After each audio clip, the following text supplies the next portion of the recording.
प्रधानमंत्री और दिवंगत कांग्रेस नेता को आज पूरा देश याद कर रहा है, क्योंकि उन्होंने देश को एक नई उड़ान और पहचान दी थी। उनके कार्यकाल के दौरान कई अहम फैसले लिए गए थे, जिनसे आज देश तरक्की कर रहा है। साथ ही उनकी नेतृत्व क्षमता ने सभी के दिलों पर एक अलग ही छाप छोड़ी है। आज यानी 20 अगस्त को राजीव गांधी की 78वीं जयंती के मौके पर कांग्रेस सहित तमाम दूसरे दलों ने भी राजीव गांधी को याद किया, लेकिन राहुल गांधी ने अपने पिता को याद करते हुए देश के लिए एक प्रण लिया। कांग्रेस सांसद राहुल गांधी ने ट्वीट कर कहा, पापा आप हर पल मेरे साथ मेरे दिल में हैं। मैं हमेशा प्रयास करूंगा कि देश के लिए जो सपना आपने देखा उसे पूरा कर सकूं। राहुल गांधी ने अपने इस ट्वीट के साथ ही एक वीडियो भी साझा किया है। राहुल ने अपने ट्वीट के जरिए अपने पिता को याद तो किया, साथ ही उनके सपने को पूरा करने की बात भी की। राहुल के अलावा अंतरिम अध्यक्ष सोनिया गांधी, महासचिव प्रियंका गांधी ने राजीव गांधी को याद किया और वीर भूमि जाकर पूर्व प्रधानमंत्री की समाधि पर फूल अर्पित किए।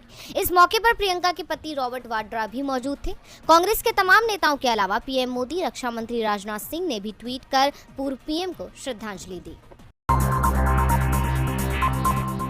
एक महीने पहले दिल्ली के सीएम अरविंद केजरीवाल ऐलान कर रहे थे कि सत्येंद्र जैन को ईमानदार होने की सजा मिल रही है, उन्हें बीजेपी फंसा रही है और झूठे मामले में उन्हें गिरफ्तार किया गया है। लेकिन बीजेपी यहीं नहीं रुकेगी। देखना, अगले महीने अगस्त में मनीष सिसोदिया को भी गिरफ्तार किया जाएगा और अब केजरीवाल की आशंका सही साबित होती दिख रही है। सीबीआई ने दिल्ली सरकार की एक्साइज पॉलिसी में बड़े घोटाले का दावा करते हुए मनीष सिसोदिया सहित 15 लोगों के खिलाफ एफआईआर दर्ज कर ली है, जिसके बाद साफ हो गया है कि कभी भी सिसोदिया गिरफ्तार हो सकते हैं। सीबीआई की टीम जैसे ही सिसोदिया के घर पहुंची, उन्होंने एक के बाद एक कई ट्वीट किए। सिसोदिया ने कहा, सीबीआई आई है, उनका स्वागत है, हम कट्टर ईमानदार हैं, लाखों बच्चों का भविष्य बना रहे हैं। बहुत ही दुर्भाग्य कि हमारे देश में जो अच्छा काम करता है उसे इसी तरह से परेशान किया जाता है, इसीलिए हमारा देश नंबर 1 नहीं बन पाया है। सिसोदिया की तारीफ में दिल्ली के सीएम अरविंद केजरीवाल ने अमेरिकी अखबार न्यूयॉर्क टाइम्स की एक रिपोर्ट का हवाला दिया, जिसमें दिल्ली के शिक्षा मॉडल की जमकर तारीफ की गई है।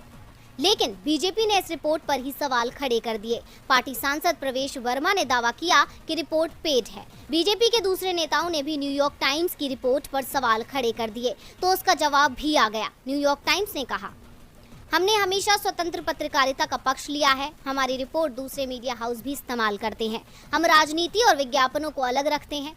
दिल्ली की शिक्षा पर हमारी रिपोर्ट पूरी तरह से निष्पक्ष है। न्यूयॉर्क टाइम्स ने बीजेपी के आरोपों का जवाब तो दिया, लेकिन सिसोदिया शिक्षा को लेकर नहीं, शराब को लेकर फंसे हैं। सीबीआई की ओर से अहम सबूत मिलने का दावा किया जा रहा है। दावे ये भी हो रहे हैं कि पैसों का जमकर लेन देन हुआ है, जिसके बाद इस मामले में ईडी की एंट्री भी तय मानी जा रही है। सीबीआई के हाथ अहम सबूत लगने की बात कही जा रही है, तो आपका दावा है कि सिसोदिया के घर बच्चों की शिक्षा से जुड़े कुछ सामान मिल सकते हैं, शराब मामले से जुड़ा कुछ नहीं मिलेगा।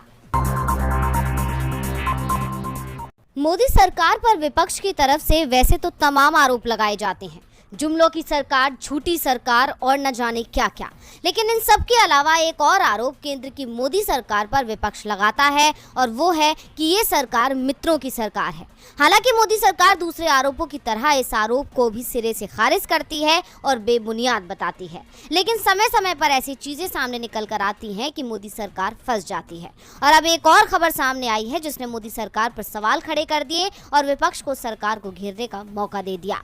और इसी खबर का हवाला देते हुए कांग्रेस के अंतरिम अध्यक्ष सोनिया गांधी ने मोदी सरकार को घेरा है। सोनिया गांधी ने ट्वीट कर कहा, बस मोदी सरकार की एक ही सोच है कि देश के 135 करोड़ जनता को गरीबी रेखा के अंदर लाना है। आम आदमी हर चीज पर टैक्स दे और मित्रों का कर्ज माफ होता रहे। सोनिया गांधी ने अपने ट्वीट के साथ एक अखबार की तस्वीर भी साझा की है, जिसमें लिखा है कि टैक्स पेयर्स को बड़ा झटका देने की तैयारी कर रही है सरकार और जल्दी ही टैक्स छूट खत्म कर सकती है। अब इसी खबर का हवाला देते हुए सोनिया गांधी ने एक बार फिर आम जनता के हित की बात करते हुए मोदी सरकार को अपने निशाने पर ले लिया। हालांकि ये पहला मौका नहीं है जब सोनिया गांधी मोदी सरकार पर हमलावर हुई हो। इससे पहले भी उन्होंने काला धन वापस लाने का सरकार का वादा याद दिलाते हुए कहा था कि जो काला धन वापस लाने की बात करते थे, उनके राज में काला धन कई गुना बढ़ गया है। मतलब साफ है, चौकीदार ही चोर है। यानी अब कांग्रेस की नजर मोदी सरकार की हर गलती पर है, जो मोदी सरकार को आगामी चुनावों में भारी पड़ने वाली है।